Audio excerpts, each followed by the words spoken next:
Bismillahirrahmanirrahim. Assalamualaikum warahmatullahi wabarakatuh. Alhamdulillah jumpa lagi dengan saya Firmansyah pada perkuliahan manajemen jaringan, pertemuan keempat yang membahas tentang network provisioning.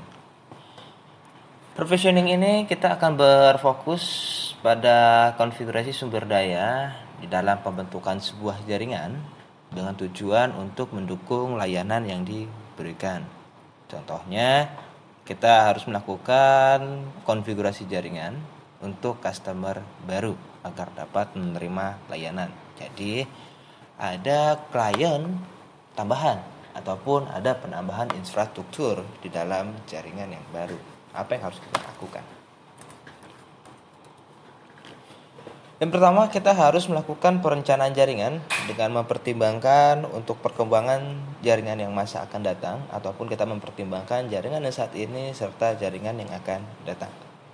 Tahap awal di dalam sebuah melakukan perencanaan jaringan, kita harus melakukan spesifikasi baik kebutuhannya, keinginan, dan kepentingan.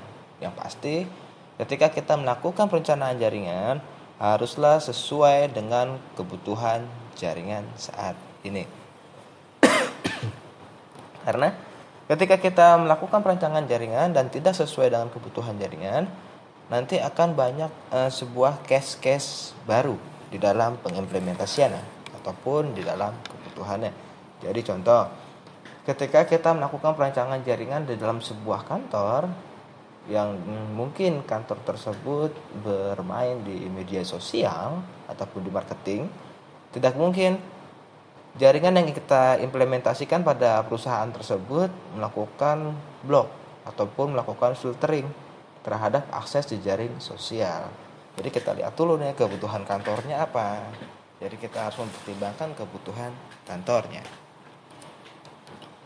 Serta ada beberapa dasar-dasar di dalam melakukan perencanaan jaringan. Dalam hal penggunaan jaringan tersebut, apakah semua PC yang terhubung ke dalam jaringan akan dihubungkan dengan beberapa printer? Ini bisa kita siapkan ataupun menggunakan printer sharing. Apakah perlu dibangun satu atau beberapa server? Ini kita lihat dulu satu ruangan ini apakah harus semua komputer menggunakan printer atau tidak.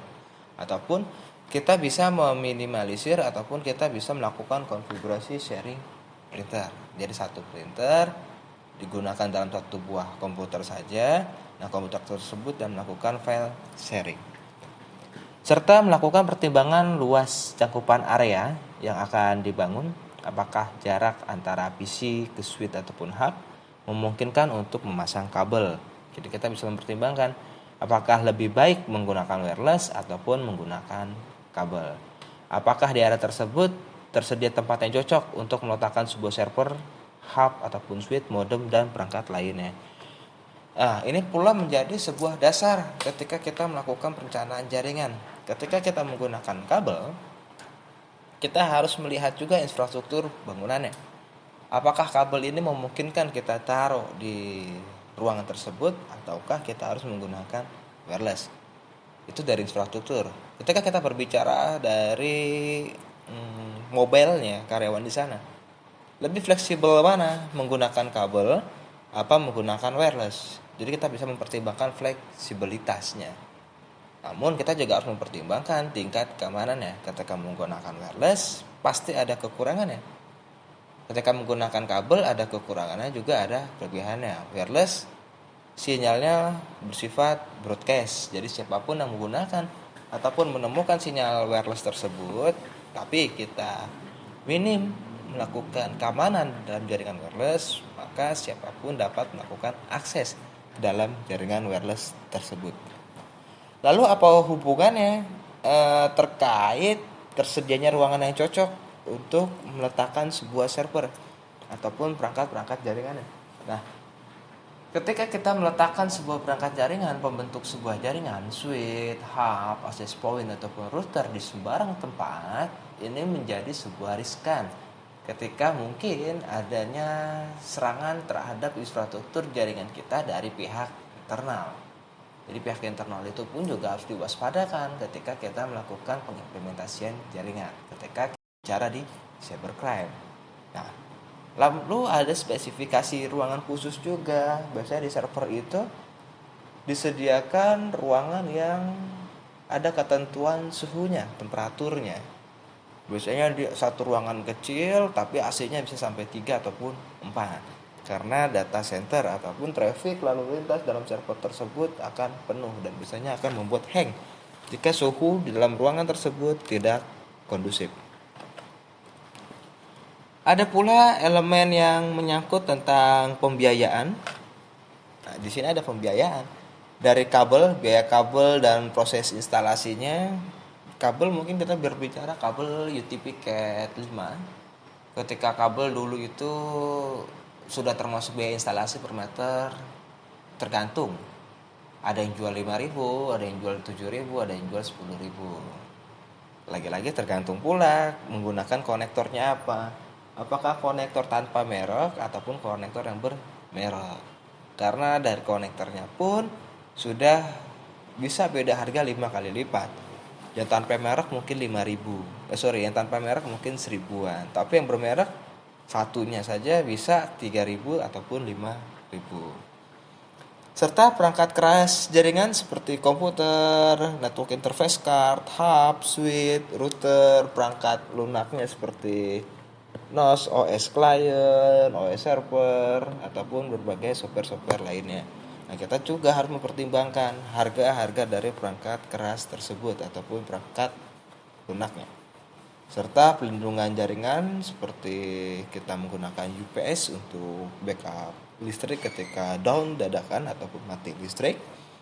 Kita bisa menggunakan pula anti petir ataupun spark arrestes. Serta ada mungkin akan masuk ke dalam biaya konsultan, biaya habis arsitek maupun operator pada saat instalasi. Biaya konsultan ini bisa kita melakukan konsultasi terkait rancangan jaringannya, terkait tata letak dari topologi jaringannya. Serta ada biaya berjalan seperti bandwidth listrik ataupun AC. Serta biaya pelatihan ataupun biaya training untuk administrator dan user di dalam kantor tersebut. Nah, jadi ketika kita sudah melakukan pengimplementasian di dalam perusahaan XYZ, kita juga harus melakukan training terhadap karyawan di perusahaan XYZ tersebut. Untuk apa? Untuk melakukan maintenance secara bertahap ataupun maintenance ringan yang mungkin bisa dihandle oleh karyawan pada perusahaan XYZ tersebut. Selanjutnya, ada pula di langkah-langkah perencanaan jaringan, ada analisa kebutuhan. Pada langkah ini didefinisikan apa sebenarnya sasaran yang ingin dicapai dengan adanya jaringan komputer. Jadi kenapa kita membuat sebuah jaringan komputer? Tujuannya untuk apa? Mungkinkah tujuannya untuk bermain game? Atau tujuannya untuk mempermudah kerja kita ketika terhubung ke dalam jaringan? Apakah dengan jaringan tersebut akan dapat memecahkan masalah yang dihadapi sekarang? Nah, jadi kita mencoba penerapan jaringan komputer dengan beberapa aspek pertimbangan.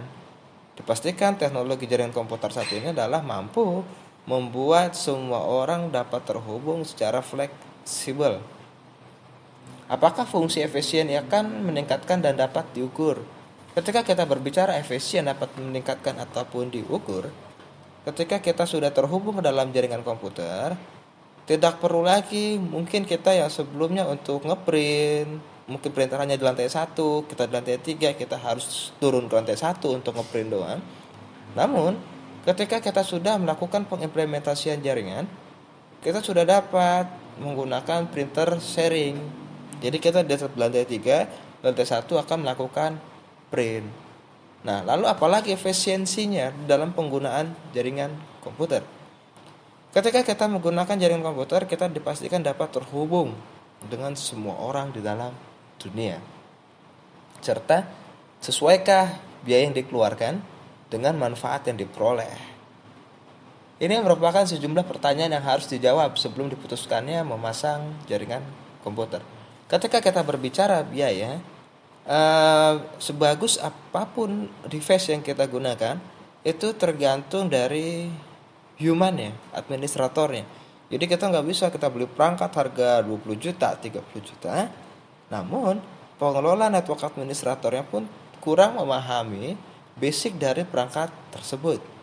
Jadi ketika kita mungkin beli perangkat yang harganya 200-300 ribu, tapi network administratornya memahami cara kerja infrastruktur jaringan menggunakan perangkat tersebut, dijamin infrastruktur jaringan tersebut akan berjalan lebih baik. Jadi biaya itu ya tergantung, kalau saya bilang tergantung perangkat serta tergantung pengelola network administratornya. Selanjutnya langkah-langkah perencanaan jaringan, ada alokasi analisa dari lokasinya, meliputi usulan pemasangan peralatan di masing-masing ruangan. Jadi ada beberapa pertimbangan dari lokasi-lokasinya, seluruh komputer yang ada sekarang ini, lokasi pemasangan kabel, dan sebagaimana yang sangat penting juga dalam penekanan biaya. Ketika kita melakukan penginstalasi kabel UTP dalam sebuah jaringan, sebaiknya adalah kita melakukan instalasi sendiri ketika ingin mengkompres anggaran biaya dibanding kita membeli kabel yang sudah jadi. Karena sebenarnya basic di dalam pembangunan sebuah jaringan kabel, kita harus bisa melakukan crimping kabel, baik kabel cross maupun kabel strike, serta mempertimbangkan ketika melakukan perencanaan jaringan berdasarkan pencocokan peralatan, merupakan langkah analisa dari peralatan yang dipunyai dan disesuaikan dengan peralatan baru atau jaringan yang akan dipasang. Nah, jadi kita lihat dulu apakah protokol dari vendor A mampu dapat terhubung dengan protokol di vendor B. Karena biasanya jaringan komputer itu akan berjalan di multi vendor. Nah, kita harus mempertimbangkan itu protokol-protokol yang terdapat di multi vendor ini. Sedangkan langkah-langkah perencanaan jaringan yang selanjutnya adalah rencana konfigurasi, meliputi penetapan piranti perangkat keras ataupun piranti perangkat lunak yang akan dipasang beserta seluruh diagram yang dibutuhkan.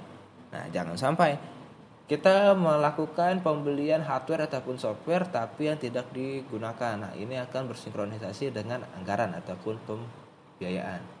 Serta penjadwalan merupakan rencana pemasangan dari waktu ke waktu dan berapa lama waktu yang dibutuhkan untuk setiap kegiatan. Jadi kita punya planningnya nih di dalam perencanaan jaringan. Oh, mungkin 2 hari pertama adalah meletakkan komponen-komponennya.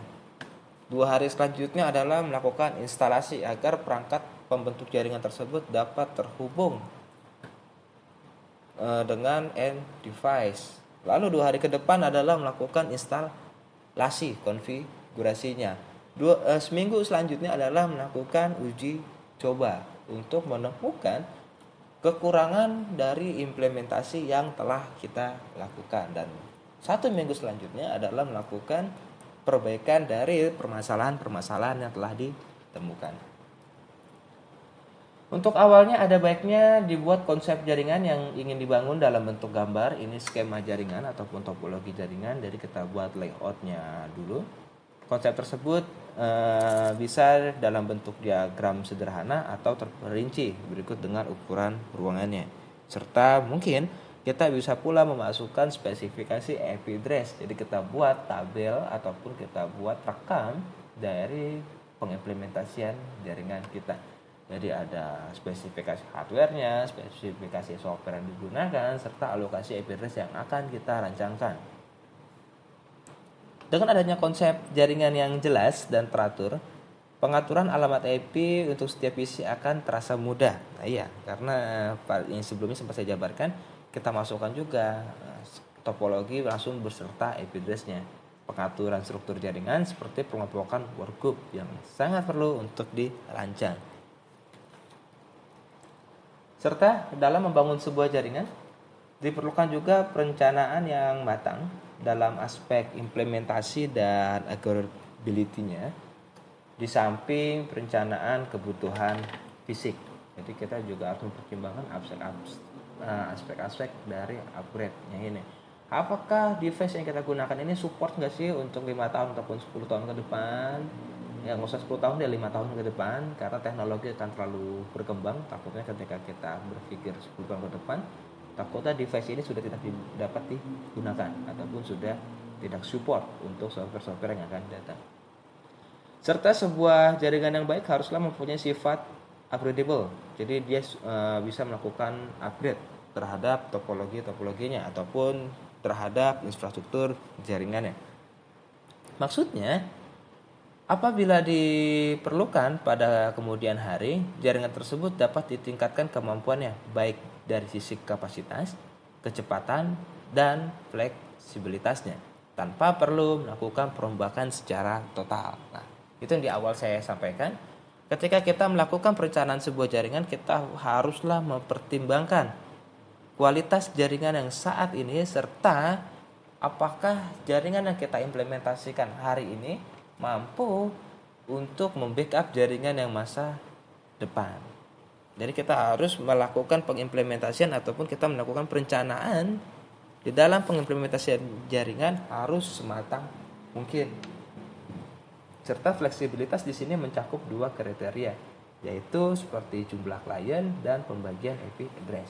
Contoh, mungkin di dalam kantor kita terdapat 6 buah klien saja. Apakah kita harus membeli 1 buah switch dengan port 8? Enggak. Usahakan kita beli port langsung 24. Karena kita tidak pernah tahu apakah seminggu kemudian ataupun 2 minggu kemudian akan ada sebuah penambahan klien. Ketika ada penambahan 2 klien, maka sudah dinyatakan switch itu kurang portnya. Maka kita harus merombak lagi switchnya. Nah, kita harus mempertimbangkan aspek yang akan datang. Perencanaan dan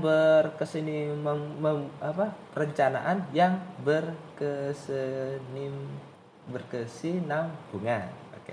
Ada kesalahannya. Robustness. Kestabilan dan toleransi terhadap kesalahan merupakan poin penting yang harus dimiliki oleh sebuah infrastruktur jaringan. Jadi kita harus mempertimbangkan itu. Ada pula migrasi sebuah jaringan yang baik haruslah dapat dimodifikasi dengan mudah ketika ada ataupun ketika akan dilakukannya perubahan arsitektur dan topologi. Perkembangan teknologi informasi yang begitu pesat terkadang membutuhkan waktu ataupun membutuhkan bentuk jaringan yang baru. Bentuk jaringan yang baru adalah infrastruktur jaringan yang baru.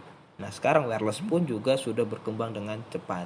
Jadi kita harus mempertimbangkan pula migrasi mungkin dari penggunaan kabel ke penggunaan wireless ataupun migrasi juga ada sebuah sistem operasi yang tidak mengenal virus. Apakah ada sistem operasi A harus migrasi ke sistem operasi B? Itu harus kita pertimbangkan.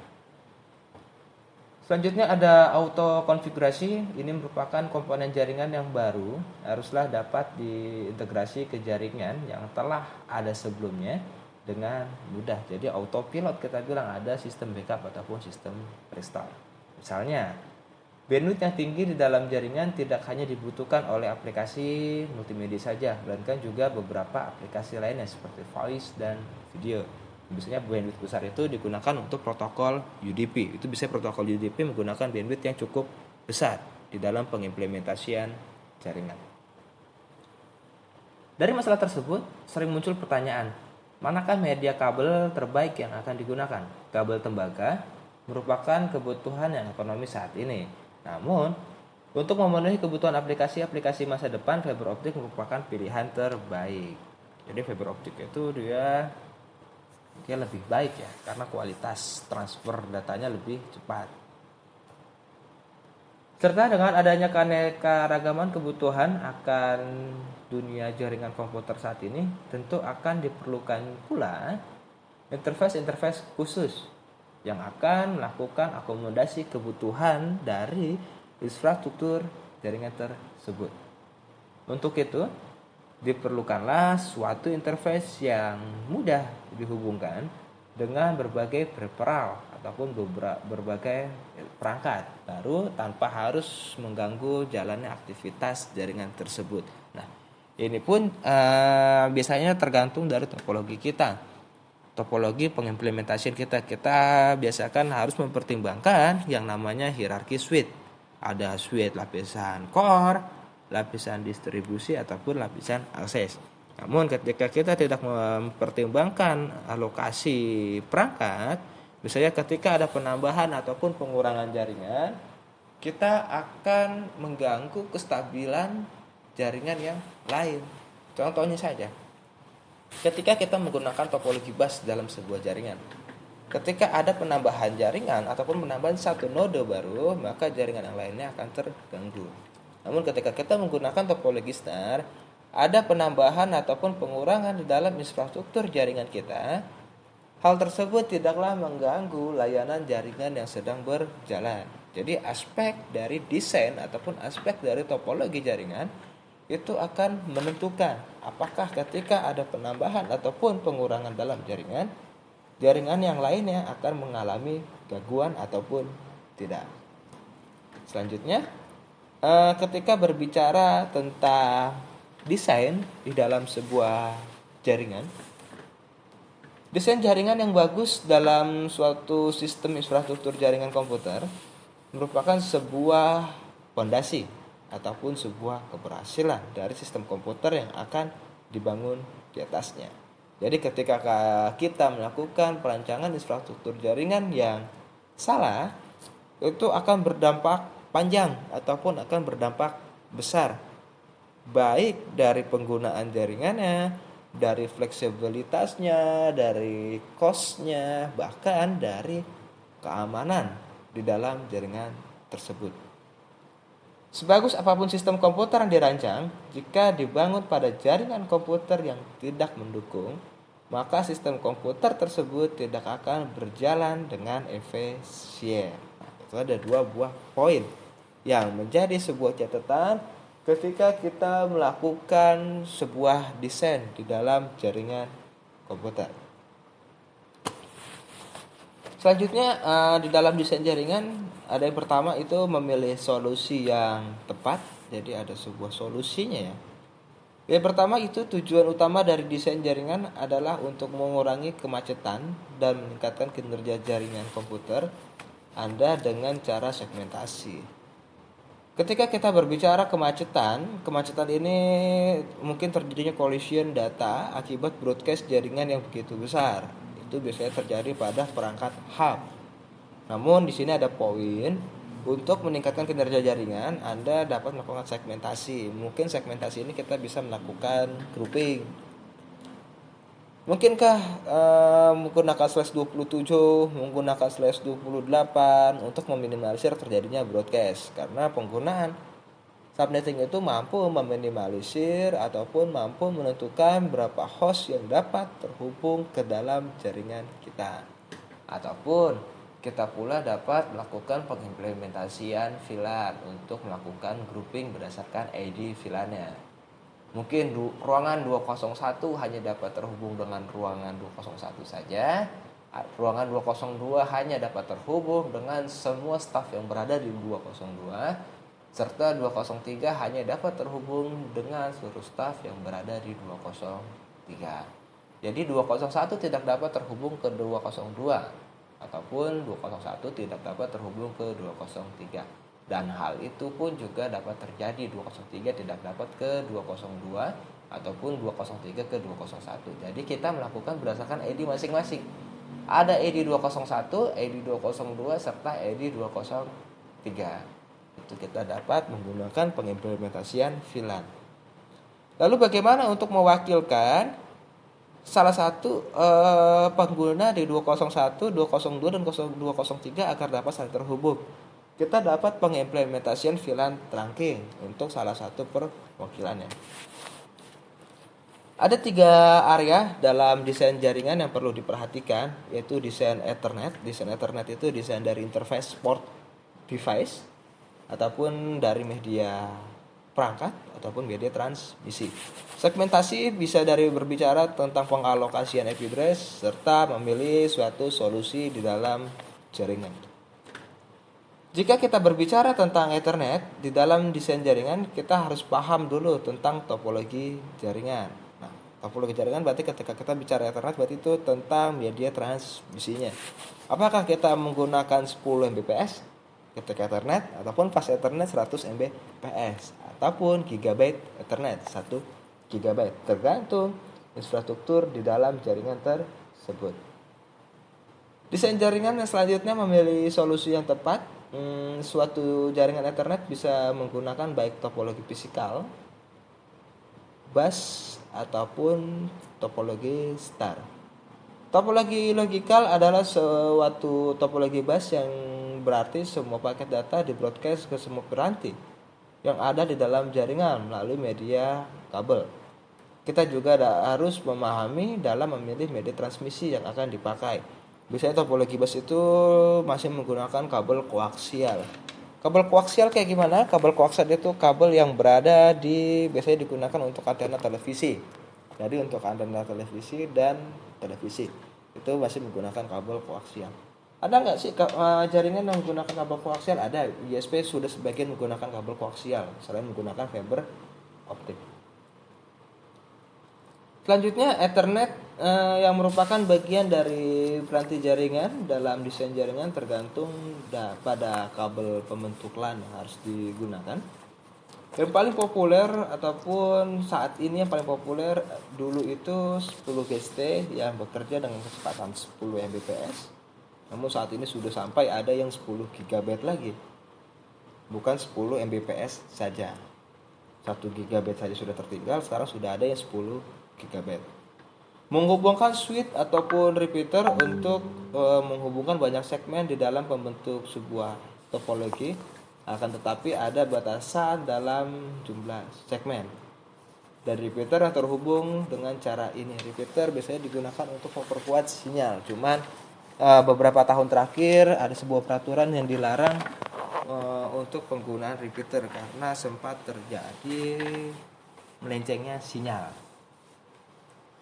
Desain jaringan Ethernet menggunakan kabel twister pair ataupun UTP terkait dengan aturan-aturan desain jaringan seperti berikut.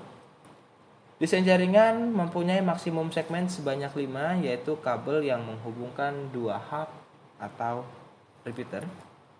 Setiap piranti pada desain jaringan tidak boleh terpisah lebih dari 4 hub ataupun repeater. Ini tergantung sebenarnya dari topologinya.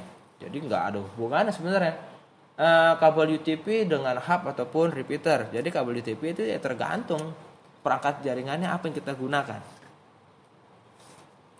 Desain jaringan Ethernet bisa berjalan di dalam 2 mode, itu bukan 2 modus, 2 mode yang berbeda baik half duplex ataupun full duplex. Half duplex berarti satu arah, ketika full duplex itu 2 arah. Half duplex itu cara kerjanya sama seperti talkie ataupun HT, jadi bergantian. Itu bisa digunakan ataupun masih diimplementasikan pada topologi bus. Dan ketika kita berbicara pengimplementasian half duplex itu akan terjadi collision yang cukup besar ketika kita tidak bergantian. Namun ketika kita berbicara teknologi full duplex itu digunakan pada perangkat switch. Half duplex itu pada hub, full duplex pada perangkat switch. Jadi full duplex itu mampu berkomunikasi dengan 2 arah. Desain jaringan dengan menggunakan half duplex menggunakan jalur fisikal maupun jalur logikal yang sama, baik untuk mengirim maupun untuk menerima data. Sebagai contoh hub ataupun repeater. Desain jaringan Ethernet full duplex membuat jalur terpisah untuk pengiriman dan penerimaan data, sehingga menghilangkan terjadinya collision ataupun tabrakan data. Full duplex memerlukan port switch terpisah untuk masing-masing piranti yang terhubung. Selanjutnya, desain jaringan fast Ethernet adalah ataupun variasi dari desain jaringan standar Ethernet. Jadi Ethernet itu biasanya masih berjalan di 10 Mbps dan fast Ethernet sudah mampu berjalan di 100 Mbps. Menggunakan metode akses media, topologi dan jenis frame yang sama. Standar dari fast Ethernet yang bekerja pada 100 Mbps menggunakan kabel twister pair ataupun UTP maupun fiber optik dengan 10 base T, 10 base T4 ataupun 100 base FX. Jaringan Ethernet 10 BST dan Fast Ethernet 100 BST4 menggunakan twistor pair Cat 5, UTP Cat 5 dengan panjang maksimum 100 meter. Cuman terakhir saya mencoba kabel UTP itu mentok di 87. Sekitar 88 itu dia RTO. Jadi optimal ya di bawah 90 lah. Yang perlu diperhatikan adalah penggunaan sebuah komponen seperti network interface card, switch, dan sebagainya harus compatible dengan Fast Ethernet. Jelas, tidak mungkin kita menggunakan Fast Ethernet untuk yang tidak compatible. Jadi tergantung dari piranti-piranti pembentuk sebuah jaringan yang akan kita implementasikan. Gigabit Ethernet ini lebih cepat lagi dibandingkan Fast Ethernet. Ketika Fast Ethernet berjalan di 100 Mbps, Gigabit berarti berjalan di 1000 Mbps ataupun 1 giga. Dengan standar 1000 BST, Ethernet dengan panjang maksimum 100 meter jika menggunakan kabel UTP. Pemakaian Gigabit Ethernet ini bisa dapat didesain jaringan backbone kecepatan tinggi atau jaringan penghubung LAN ke desktop piranti memakai bandwidth secara insentif. Biasanya digunakan untuk port gigabit untuk yang trafficnya lebih penuh. Akan tetapi dengan menggunakan gigabit ini hanya diperbolehkan satu repeater ataupun dua piranti. Pemakai jaringan gigabit sangat dibutuhkan sekali pada saat jaringan yang akan tumbuh. Interface gigabit ini sangat dibutuhkan untuk membackup lalu lintas jaringan yang besar. Karena nggak bisa data center, kita masih menggunakan Fast Ethernet, trafficnya nanti akan lebih lambat. Oke, sekian dari saya. Assalamualaikum warahmatullahi wabarakatuh.